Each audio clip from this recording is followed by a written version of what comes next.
नमस्कार, मैं हूं पवन त्यागी। दिल्ली की जानी मानी यूनिवर्सिटी जेएनयू जवाहरलाल यूनिवर्सिटी एक बार फिर से विवादों में है।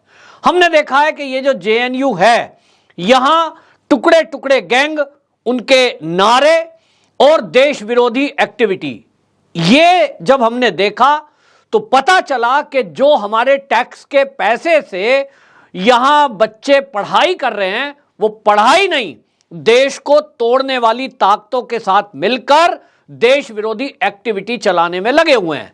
और जब यह देश की जनता को पता चला तो जनता के अंदर आक्रोश पैदा हुआ और यह सवाल उठता है कि एक इतनी बड़ी यूनिवर्सिटी जहां से बड़े बड़े लोग पढ़ करके निकले हों, और आज के चाहे हमारे वित्त मंत्री निर्मला सीतारमण हो, चाहे विदेश मंत्री एस जयशंकर हो, वो इसी यूनिवर्सिटी से पढ़े हैं।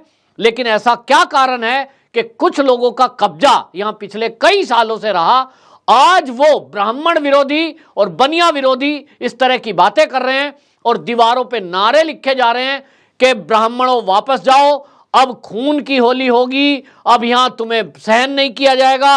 और वहां दीवारों पर लिखा गया, ब्राह्मण बनिया हम आ रहे हैं बदला लेने, ब्राह्मण परिसर छोड़ो, ब्राह्मण भारत छोड़ो।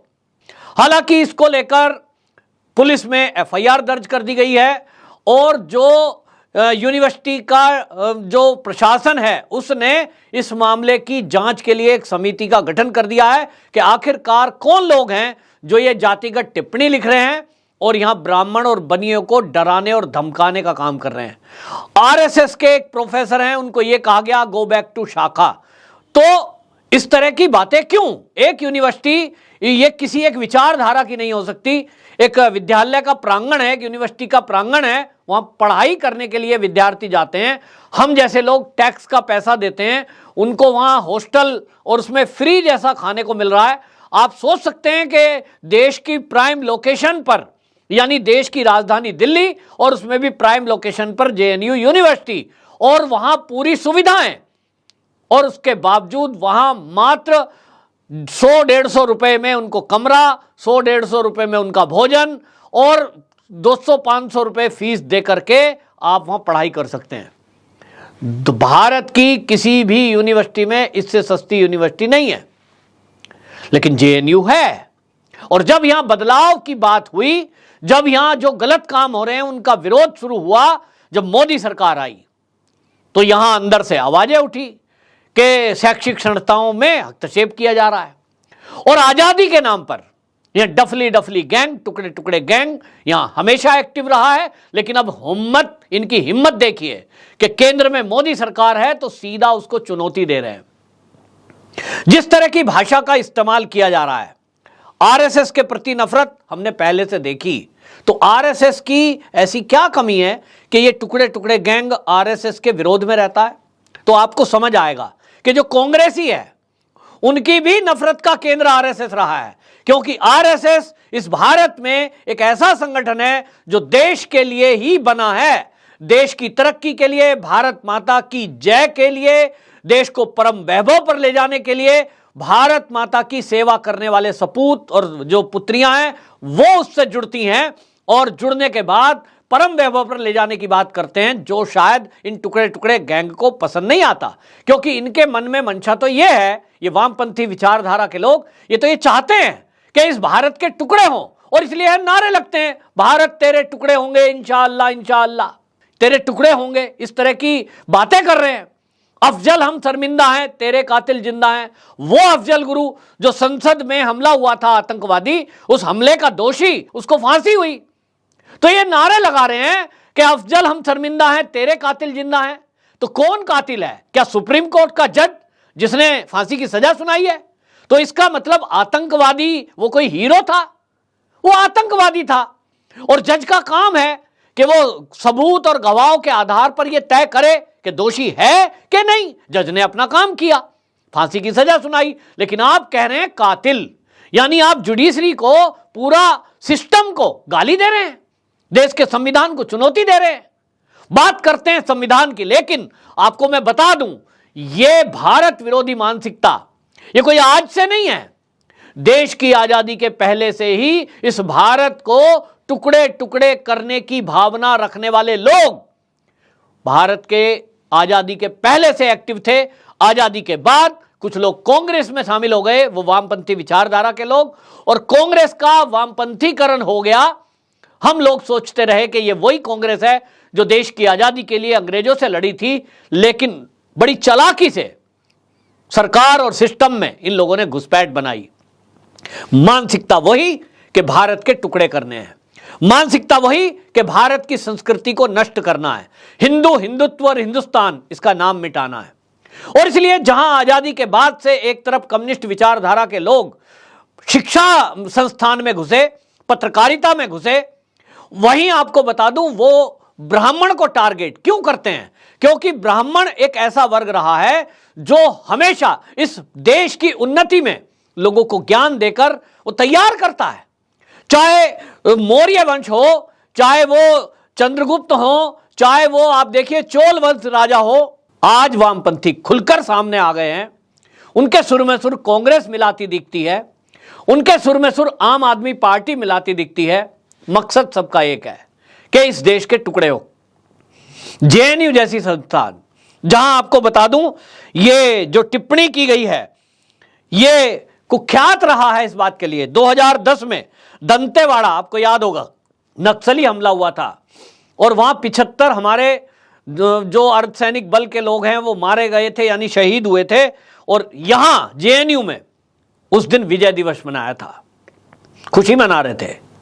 क्या कोई भारत की भूमि पर पलने वाला व्यक्ति देशभक्त हो सकता है, कहला सकता है कि अगर हमारे देश का जवान कोई शहीद हो, उसको मार दिया जाए आतंकवादी घटना में और उसकी खुशी मनाए? उसको भारत में रहने का अधिकार होना चाहिए? सोचने की बात है। 2012 में इसी जेएनयू में बीफ फेस्टिवल मनाया गया, जिस गाय को हम माता मानते हैं। यहां हमें चिढ़ाने के लिए, हिंदुओं को चिढ़ाने के लिए, जो गाय को माता मानते हैं, जो गाय के अंदर देवताओं का वास मानते हैं, उनको चिढ़ाने के लिए बीफ फेस्टिवल किया जाता था। वो तो फिर कोर्ट में केस गया, नहीं तो अभिव्यक्ति की आजादी के नाम पर यहां हर साल चल रहा था। हाई कोर्ट में केस गया, हाई कोर्ट ने रोक लगाई, तब से रुका है। अंदर अंदर अभी भी जिस तरह से कांग्रेस की सपोर्ट से हमने कई जगह ऐसी घटनाएं सुनी, वो किसी से छुपी नहीं है। 9 फरवरी 2016 को संसद का जो हत्यारा था, जिसका जिक्र मैंने किया, जो संसद का जो आतंकवादी हमला हुआ था, उसमें अफजल गुरु का नाम सामने आया था। और तीसरी बरसी यहां मनाई गई और ये नारे लगाए गए थे, भारत की बर्बादी तक जंग रहेगी, जंग रहेगी, और अफजल हम शर्मिंदा हैं, तेरे कातिल जिंदा हैं। और एक नारा लगा था कि कितने अफजल मारोगे, हर घर से अफजल निकलेगा। आप समझ सकते हैं कि एक आतंकवादी जो देश की सुप्रीम कोर्ट ने आतंकवादी घोषित किया हो, मैं या आप या कोई नहीं कह रहा है, उसके बारे में यह कहा जाए कि कितने मारोगे, यानी क्या वो मारा गया है? किसी ने उसको पिटाई करके मारा है? सुप्रीम कोर्ट ने बाकायदा फांसी बोली है, लेकिन ये कह रहे हैं कि कितने मारोगे, हर घर से निकलेगा। यानी इनकी मंशा देखिए कि ये चाहते हैं कि अफजल गुरु जैसा आतंकवादी हर घर से पैदा हो। तो ये हमारे देश में खुलेआम होता है।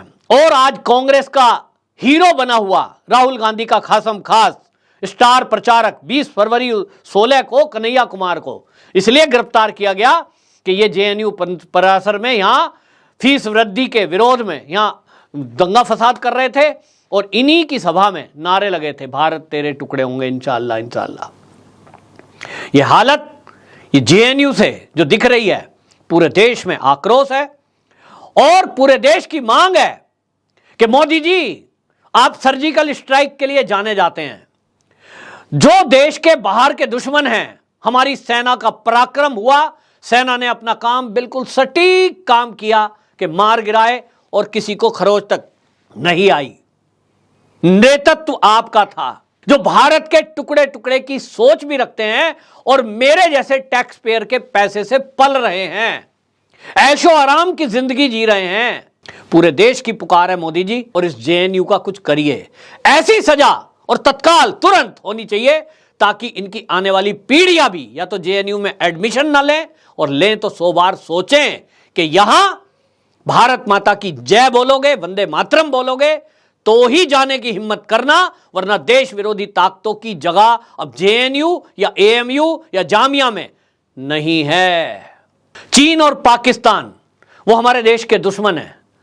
हम जानते हैं हमारी सेना उससे निपटने में सक्षम है और वो काम उन्हीं का है। वो काम अपना बाखूबी करने को तैयार बैठे हैं और जब जरूरत पड़ती है वो करते हैं। अंदर की सरकार का तंत्र और अंदर की मिशनरियां, कृपया उनको एक्टिव करिए, वरना देश का आक्रोश बढ़ रहा है।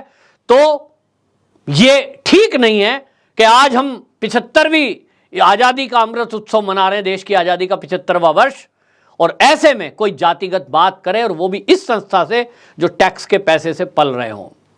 आप सबकी भी राय क्या है? मैं दर्शकों की राय जानना चाहता हूं और आपकी इच्छा कि इसमें क्या करना चाहिए, आप सलाह दें।